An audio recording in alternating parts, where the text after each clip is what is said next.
तो hello everyone, स्वागत है आप सभी का हमारे इस यूट्यूब चैनल पर। तो कैसे हैं दोस्त, उम्मीद है अच्छे होंगे। तो जितने लोग कल यानी कि 16 फरवरी को मैट्रिक का एग्जाम देने वाले हैं उनके लिए हम मैथ्स के कुछ सब्जेक्टिव क्वेश्चन लेकर आए हैं जो बोर्ड एग्जाम के लिए काफी महत्वपूर्ण हो सकता है बाबू।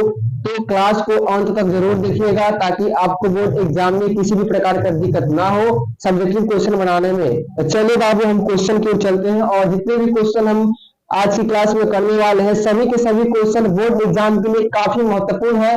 और ये हम कह नहीं सकते, आप देखकर अंदाजा लग जाएगा कि कितना महत्वपूर्ण क्वेश्चन है। चलिए बाबू, क्वेश्चन की ओर हम चलते हैं।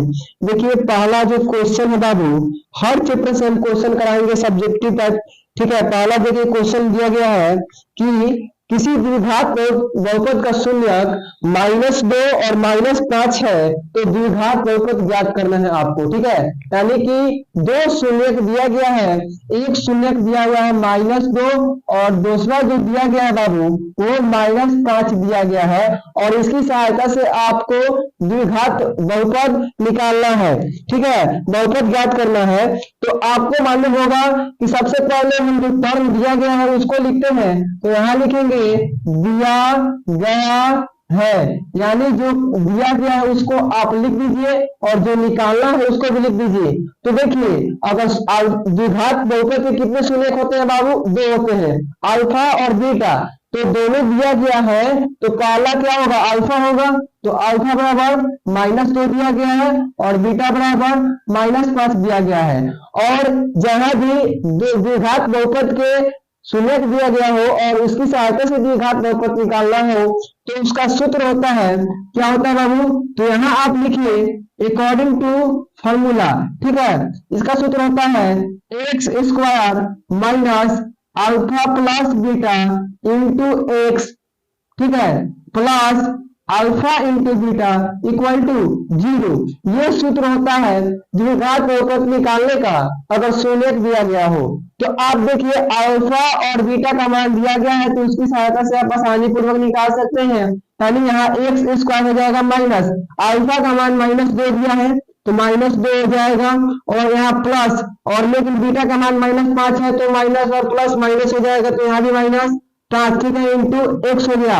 अब देखिए यहाँ प्लस लिख देंगे, लेकिन अल्फा का मान बाबू -2 है तो यहाँ लिख दीजिए -2 और गुने -5। ठीक है, इक्वल टू 0।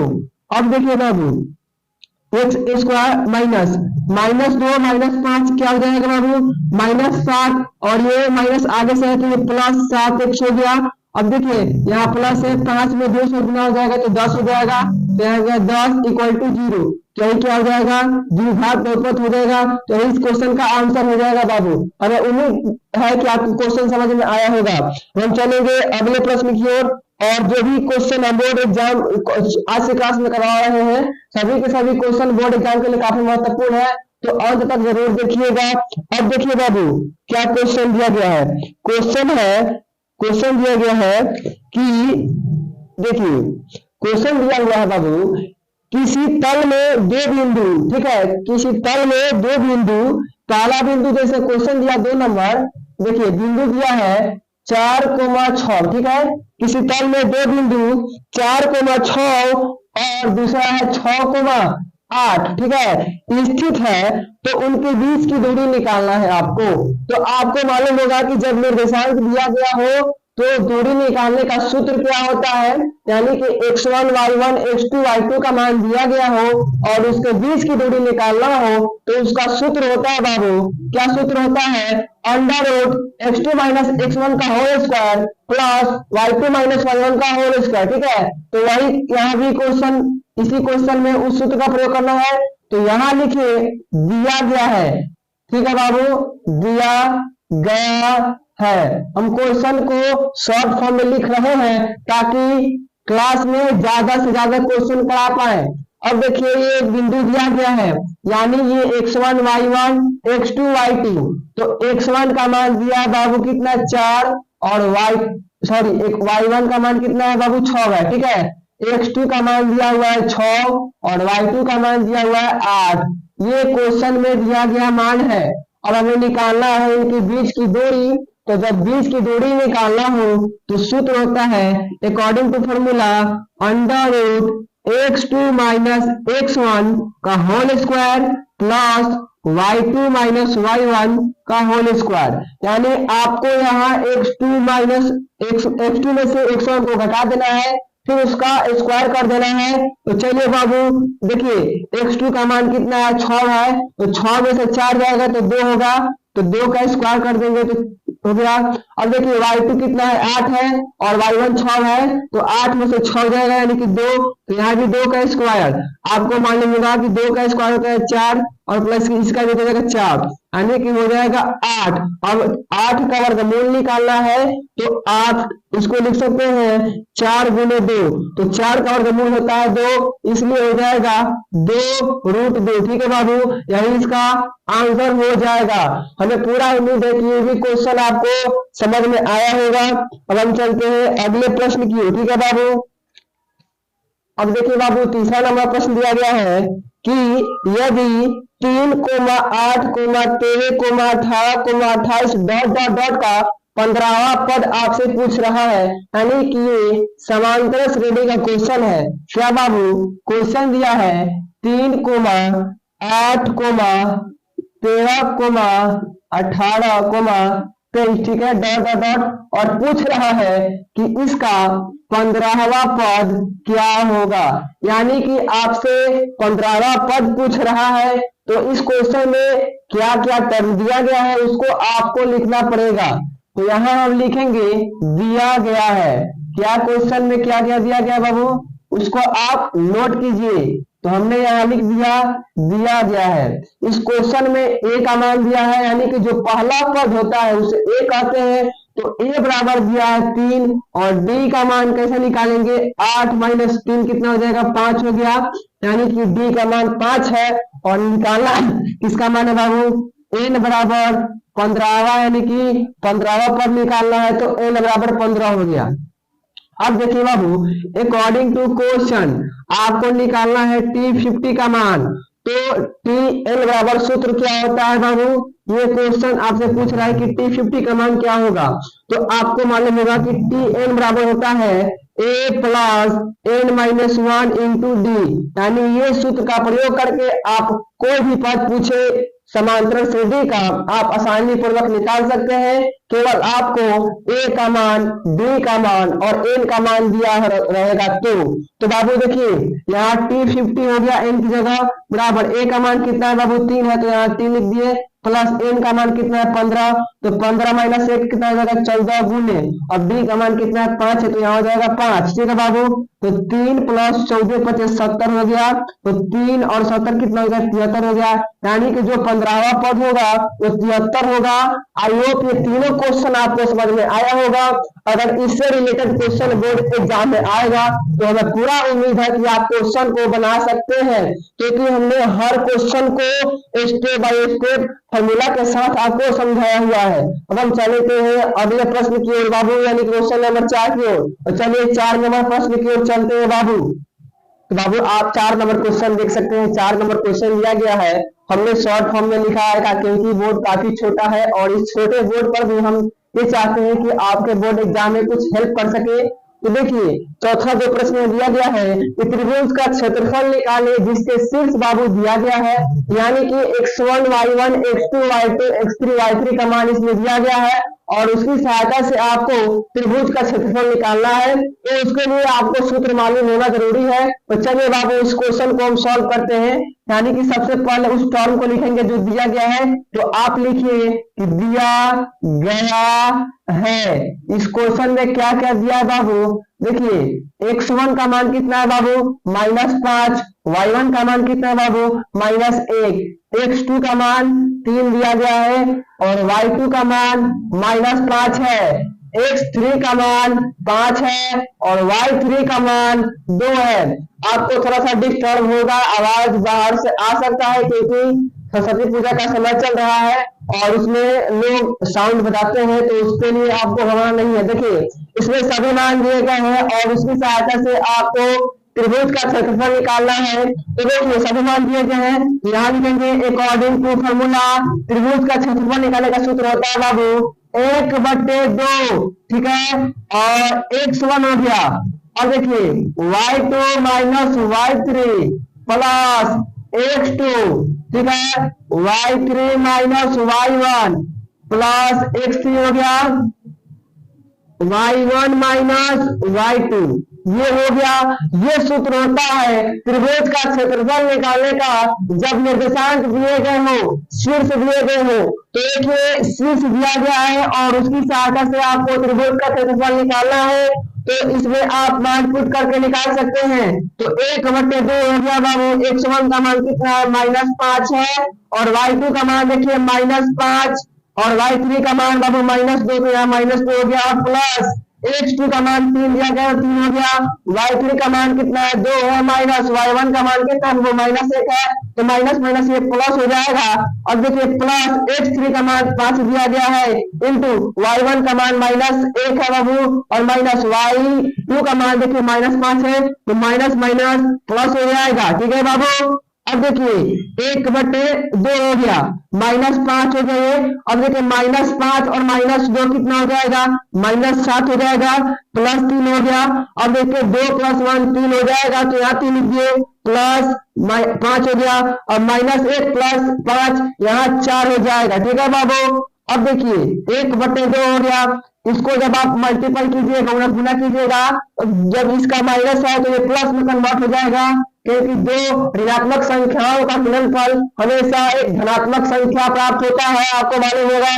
तो ये देखिए 35 हो जाएगा, प्लस 3 में 3 से होगा तो 9 हो गया, और प्लस 5 का 20 हो जाएगा, ठीक है बाबू। इस तीनों को जब आप जोड़िएगा बाबू, क्या इस तीनों को जब आप जोड़िएगा बाबू, तो 35 और 9 कितना हो जाएगा, 44 हो जाएगा, और 44 और 20 64 हो जाएगा। तो 64/2 यानी कि कट जाएगा, तो कितना हो जाएगा बाबू, 32, ठीक है, 32 हो जाएगा। और त्रिभुज का क्षेत्रफल क्या होता है बाबू, वर्ग इकाई, यानी इसका बाबू आंसर हो जाएगा। तो हमें पूरा उम्मीद है कि ये क्वेश्चन आपको समझ में आया होगा। अब हम चलते हैं अगले प्रश्न की ओर, यानी कि क्वेश्चन नंबर 5 की ओर बाबू। देखिए 5वां नंबर क्या प्रश्न दिया गया है, 5वां प्रश्न दिया गया बाबू, कह रहा है कि त्रिकोणमिति का क्वेश्चन है कि यदि tan बराबर, ठीक है, यदि tan थीटा बराबर 5/12 दिया गया हो, तो पूछ रहा है कि sine theta plus cos theta का मान, यानी कि इसमें आपको sign theta plus cos theta का मान निकालना है। तो उसके लिए आपको tan थीटा का मान देखिए, इसमें tan थीटा में क्या होता है, tan थीटा में होता है P परपेंडिकुलर बटे में बेस, ठीक है, यानी कि लंब बटे में आधार, यानी कि आप यहाँ से कर्ण का मान निकालिए, तो यहाँ लिखिए आप दिया गया है, और जो क्वेश्चन में टर्म दिया गया है उसको आप लिख दीजिए। तो इस क्वेश्चन में देखिए बाबू, P बराबर कितना है बाबू, 5 है, और B बराबर 12 दिया गया है। तो H का मान आपको निकालना है। अगर आप H का मान निकालते हैं तो उसकी सहायता से sign theta plus cos theta का मान आसानी पूर्वक निकल जाएगा। आपको ये जो निष्पत्तियां होती है, इसका मतलब कि ये जोड़ा होता है, जैसे कि 3 4 5 होता है, वैसे ही 5 12 13 होता है। आपको शायद याद होगा या ना होगा, लेकिन हम H का मान निकाल लेते हैं। तो H का मान निकालने के लिए under root p² plus b² सूत्र होता है। तो देखिए P का मान कितना है बाबू, P का मान 5 का स्क्वायर कर दीजिए, और प्लस 12 का स्क्वायर कर दीजिए। तो 5 का स्क्वायर कितना हो जाएगा, वो 25 हो जाएगा, प्लस 12 का स्क्वायर 144, इन दोनों को जोड़िएगा तो 169 हो जाएगा, ठीक है। और 169 का वर्गमूल होता है 13, यानी कि H का जो मान आएगा वो 13 आ गया। अब आसानी पूर्वक आप sign theta plus cos theta का मान निकाल सकते हैं। कैसे बाबू, देखिए अकॉर्डिंग टू क्वेश्चन लिखेंगे साइन थीटा, ठीक है, साइन थीटा और प्लस में कॉस थीटा। तो साइन थीटा का होता है वो P/H परपेंडिकुलर बटे में हाइपोटेनस, और प्लस कॉस थीटा का होता है बेस, ठीक है, बेस बटे में हाइपोटेनस, ठीक है, यानी कि आधार बटे कर्ण। साइन थीटा में होता है P/H, और कॉस थीटा बराबर होता है B/H। तो देखिए P का मान कितना है बाबू, 5 है, तो 5 बटे में H का मान 13 है, तो 13 हो जाएगा, और प्लस B का मान 12 है, तो 12 बटे में 13 हो जाएगा। तो जब दोनों का हर सेम है तो आप इसको डायरेक्टली जोड़ सकते हैं, यानी कि 5 और 12 17 और बटे में 13, यही इसका आंसर हो जाएगा। और हमें उम्मीद है कि ये भी क्वेश्चन आपको समझ में आया होगा। अब हम चलते हैं नेक्स्ट प्रश्न की ओर, यानी क्वेश्चन नंबर 6 की ओर। बाबू देखिए फिर से त्रिकोणमिति का क्वेश्चन है और 6 नंबर प्रश्न क्या दिया गया है, 6 नंबर दिया गया है कि tan theta plus cot theta, ठीक है, ये क्वेश्चन दिया गया है और इसकी सहायता से आपको सिद्ध करना है क्या, sec theta into cosec theta, ठीक है, ये क्या करना है, प्रूव करना है। तो आपको मालूम होगा कि ये बाबू एलएचएस पद और ये आरएचएस पद, तो आरएचएस पद से चलकर एलएचएस मंगाइए या एलएचएस पद से आरएचएस मंगाइए, दोनों सही होगा। तो चलिए बाबू हम एलएचएस से चलते हैं, यानी कि तो यहाँ लिखिए एलएचएस पद से, ठीक है, तो एलएचएस पद क्या है, sine theta plus cot theta, तो इसको आप लिख सकते हैं साइन थीटा बटे में कॉस थीटा, ठीक है। tan को आप क्या लिख सकते हैं, साइन बटे कॉस, और प्लस कॉट को लिख सकते हैं कॉस थीटा बटे में साइन थीटा। अब इन दोनों का आप एलसीएम लीजिए तो हो जाएगा cos theta into sine theta, ठीक है। उसके बाद क्रॉसिंग गुना हो जाएगा, तो साइन में साइन से होगा तो साइन स्क्वायर थीटा प्लस, देखिए कॉस में कॉस से होगा तो कॉस स्क्वायर थीटा। आपको मालूम होगा कि sine square theta plus cos square theta equal to 1 होता है, तो हो जाएगा 1 बटे cos theta into sine theta. ये भी आपको मालूम होगा कि 1 बटे कॉस सेक होता है, ठीक है, तो सेक थीटा इंटू और 1 बटे साइन क्या होता है, कॉसेक होता है, तो यहाँ हो जाएगा कॉसेक थीटा। तो ये देखिए आरएचएस पद आ गया है और ये प्रूव हो गया। हमें उम्मीद है कि ये भी क्वेश्चन आपको समझ में आया होगा। हम चलते हैं अगले प्रश्न की, यानी क्वेश्चन नंबर 7 की। बाबू आप देख सकते हैं 7 नंबर प्रश्न भी त्रिकोणमिति का है और इसमें देखिए साइन थीटा बराबर √3 cos थीटा, तो sine theta plus cos theta का मान आपसे पूछ रहा है। यानी इस क्वेश्चन में भी कुछ नहीं करना है, सबसे पहले आप इसको साइड कीजिए, ठीक है, यानी कि साइन सबसे पहले यहाँ लिखेंगे दिया गया है, जो क्वेश्चन में दिया गया है उसको आप लिख दीजिए। तो दिया गया है, क्वेश्चन क्या दिया बाबू, क्वेश्चन दिया है साइन थीटा बराबर √3 cos थीटा, ठीक है। तो इस cos थीटा को आप इस साइड लाइए, यानी कि हो जाएगा साइन थीटा और बटे में cos थीटा, ठीक है, बराबर √3। तो आप सभी को मालूम होगा कि साइन थीटा बटे cos theta equal to tan theta होता है, यानी कि tan थीटा बराबर √3 हो जाएगा। तो tan थीटा बराबर क्या होता है वो P बटे B, यानी कि P बटे B, तो इसके लिए कुछ नहीं है, इसका मतलब कि 1 है, तो यहाँ हो जाएगा 1। अब देखिए अब इसमें P और B का मान दिया गया है, सेम पहले के क्वेश्चन के आधार पर है और आपको h निकालना है। तो h निकालने का होगा √p square plus b square. तो देखिए p का मान √3 लिया है, तो √3 का स्क्वायर हो जाएगा प्लस 1 का स्क्वायर कर दीजिए, तो √3 का क्या हो जाएगा स्क्वायर 3 हो जाएगा और प्लस इसका 1 हो जाएगा, यानी कि √4, तो 4 का वर्गमूल हो जाएगा 2, तो h का मान 2 आ गया। अब इसकी सहायता से आप साइन थीटा बटे cos थीटा का मान आसानी पूर्वक निकाल सकते हैं। देखिए यहाँ लिखिए according to question sine theta बटे प्लस cos थीटा, तो साइन थीटा बराबर क्या होता है P बटे H प्लस इसके बदले B बटे H, तो P का मान कितना है √3 है, तो √3 बटे में 2 हो जाएगा, प्लस B का मान 1 है, यानी कि 1 बटे √3 हो जाएगा, ठीक है, 1 बटे 2। अब देखिए दोनों का हर सेम है, तो इसको आप डायरेक्टली जोड़ सकते हैं, यानी कि जो आंसर होगा √3 प्लस 1 और बटे में 2 बाबू, यही इसका आंसर हो जाएगा। हम चलते हैं बाबू अगले प्रश्न की ओर, यानी कि क्वेश्चन नंबर 8 की ओर, ठीक है भाई। देखिए बाबू 8 नंबर प्रश्न क्या दिया गया है, 8 नंबर क्वेश्चन कह रहा है कि अगर एक पासे को फेंका जाता है, यदि एक पासे को फेंका जाता है तो अभाज्य संख्या प्राप्त होने की प्रायिकता ज्ञात करनी है। आपको मालूम होगा कि एक पासे में 6 डिजिट होते हैं, यानी कि क्या दिया गया है अभाज्य संख्या की प्रायिकता। तो देखिए हम क्वेश्चन को लिखेंगे नहीं, एक पासे को फेंका जाएगा तो अभाज्य संख्या की प्रायिकता आपसे पूछ रहा है, तो सबसे पहले लिखिए दिया गया है, यानी कि जब पासे को फेंका जाएगा तो उसमें कितने टर्म है बाबू, तो आपको मालूम होगा कि पासे में 6 टर्म होते हैं। ठीक है, पासे में कितने टर्म होते हैं, 6 होते हैं, 1 से लेके 6 तक।